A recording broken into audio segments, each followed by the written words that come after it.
In the season finale of Hanna, Carmichael has shown up at the crime scene, but he tells the investigator there that his name is Jim Hogan and he's from the U.S. Embassy. And he's there to kind of assist with the matter since Gelder was an attorney for the U.S. government. But his real concern is if there was a briefcase or any documents found at the scene of the crime. And the Barcelona investigator says, no, should there have been? And Carmichael says, we're going to need to take a thorough look at this place. So Carmichael, along with a couple more Utrecht people, kind of have that hotel on lockdown. Now, after Sandy killed Robert Gelder, she headed off to her apartment, where the next day, Leo meets her there and he's going through basic instructions on what she should do. But before he leaves, he asks her, do you know where they would have went? And they being Hanna, Clara, and Kat. And Sandy says, I don't know, airport, harbor, I would have gotten out of here. But they're already monitoring those places with no luck. So Leo tells her, keep thinking about it and let me know if you think of any places. And where they've actually gone is a villa up in the Barcelona hills. And most of the time, those villas are empty. But the one that they went to wasn't. There was a housekeeper there that's just there to kind of tend to the place while the family that actually owns the property is away. So they tie him up and kind of take over the villa as a home base. And they're trying to plan their next move, but Kat can't get over the fact that she has to hang out with the person who just had a hand in killing her dad, meaning Clara. And Hanna tries to talk to her, commiserating with her, saying that they killed my father too. And initially, Kat doesn't believe her, but Clara says, no, it's true, I was there. Hanna then asks Kat that it is of the utmost importance that she tells her every detail of her dad, why he was in Barcelona, who he was talking to, anything she can remember. So Kat tells him that her dad told her that he was in danger, and that he had a document with him that he had to give to somebody, although she's not quite sure who. And that's when Clara pulls Hanna aside and says that she was instructed to grab a briefcase, but there wasn't a briefcase found in the hotel room. But Clara does remember that just before she reached the hotel room door, posing as a maid, one of the workers at the hotel was leaving Gelder's room with a dossier. And that's what Kat is probably referring to. So Hanna knows that she has to head back to the hotel to grab this thing before the Utrecht people find it. And as she's leaving, she notices that Clara has taken out the medical chip. And Clara says, yeah, I'm done with those people. And Hanna took it out a while back when she was changing her appearance. She then asks Clara if she's made contact with her mother. And Clara tells her that while she's reached out, she hasn't heard anything back yet. Right before Hanna leaves for the city, though, she tells Clara that Kat just lost her father. So be there for her like you were there for me when Eric died. And then she heads off. And it's worth mentioning that she heads off with the only gun that the two had between them. So as Hanna heads down to the city, Sandy, trying to act normal, headed to her lecture that Kat is normally in. And she plays dumb when she finds one of Kat's friends and asks where she is, but he hasn't heard from her. And that's when the lecture gets broken up by the police who want to talk to anyone who's been with Kat in the last 24 hours. And obviously Sandy is a part of that. So Sandy tells them what they did going out to a club, but then all of a sudden Kat left and she hasn't heard from her. And after playing dumb to the police, she covertly meets with Carmichael in one of the town squares.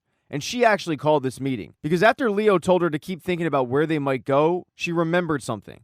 One of the girls they were hanging out with mentioned the empty villas up in the hills and how normally they're empty because they're owned by rich people that just use it as a vacation house. She tells Carmichael that Clara would have remembered that. So if you go up in the hills and sweep the area, you're probably going to find them. Carmichael gets up to leave, but then Sandy asks, just curious, what are you going to do with Clara once you find her? And when she asks this, Carmichael doesn't say anything. So Sandy makes it more clear, saying that, I don't care, she screwed me over and she's got what's coming to her. And Carmichael has the biggest shit-eating grin on his face, so proud of his little protege. So right after receiving this information, Carmichael calls Leo and has him head up to the hills. And Leo actually passes Hanna on the way up, although he doesn't notice her. And as Leo is heading up to those villas, Clara is kind of being questioned by Kat about why she did what she did, although Clara can't tell her anything. And Kat is getting more and more frustrated, mentioning, don't you have a family? And that's when Clara remembers she should probably check her email to see if her mother contacted her. So she has the guy in the home unlock the computer, and she tells him, if you talk to Kat, I'm going to kill you.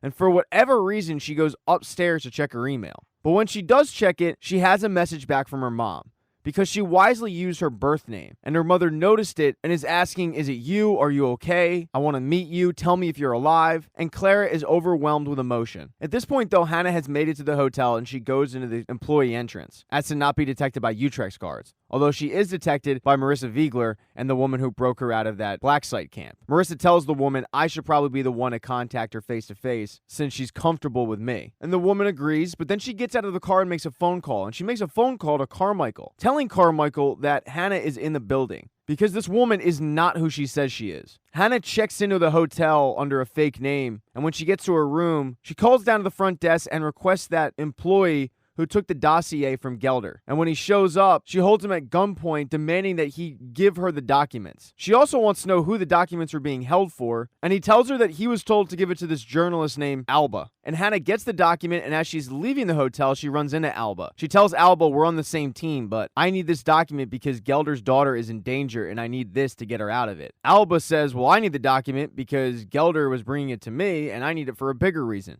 And the two kind of get into a pissing match, but it's broken up when the elevator door opens and Carmichael comes out shooting at him. So the two of them get into a gun battle with a bunch of Utrecht's agents, Hanna, and at one point Alba tries to steal the documents, but she gets shot in the head. Hanna ends up getting the documents back, taking a couple people out, and going out one of the back entrances. And when she's doing it, she runs into Marissa Wiegler, who says, come with me, there's a car outside, and people who can help. But when she gets outside and sees the woman that Marissa is with, she remembers her. And she remembers seeing her from Mannion's phone. Because under the Carmichael file on Mannion's phone, there's a picture of him with this woman. So Hanna turns to Marissa and says, that woman is working for Carmichael. She used you to get to me. And that's when another shootout ensues, with Hanna getting away in the car that she drove there in, and Marissa getting away in the car that she arrived in. So Hanna is heading back up to the villa. But while that shootout was going on, and while Clara is checking her email, the guy who's tied up in the house tells Kat that there's an alarm, and all she has to do is punch in a code and police will come and this can all be over. And Kat does that. But when she does that, people at the Meadows alert Leo to the alarm in the hills, and he heads over there. And the security gate opens, and that's when Clara knows something went wrong, and she realizes what happened. And she's not so much pissed off at Kat, she's more pissed off at this guy. So she lets him out of there, because she knows what's coming. And as the guy sheepishly makes his way up the hill, he gets shot in the head by Leo. And Clara tells Kat very carefully what to do because she doesn't have a gun. Hanna took the only gun that they had. So Leo comes in the house and is speaking aloud to Kat saying, we're not here for you. We're here for the person who killed your father. And Kat, who is hiding behind a couch, gets out from behind it. And when she does, Leo fires a couple shots into the couch, thinking that Clara is also behind it. But Clara isn't. She was in the ceiling and she drops down and pushes Leo into the pool. And her and Leo are fighting in this pool. And outside of it are Carmichael and the woman who double-crossed Marissa Wiegler. And Carmichael is trying to figure out who's who in the pool. And finally he just fires a shot hoping for the best. But he doesn't hit Clara.